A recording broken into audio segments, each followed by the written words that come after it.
Aloha! Joke lang guys. So, yan. Naka-vlog ako ngayon. Tapos, yun, kakagaling ko lang school. Kakauwi ko lang galing school pala. At ang gagawin natin ngayon is, hindi ko pa alam. Diba? Nag-vlog pa tapos wala naman ibang gagawin. Liga. May hotdog. Tapos, nakadamit. Hindi katulad ng katabi ko dito, nakaubad. Ano ba ang gagawin natin ngayon? Mag-suggestions kayo kasi akong 8-year-old na to.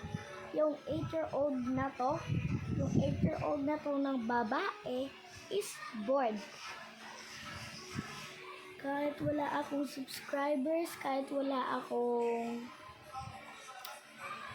followers, please naman mag-comment kayo para hindi na bored ang ate nyo. Kasi minsan lang ako mag-post.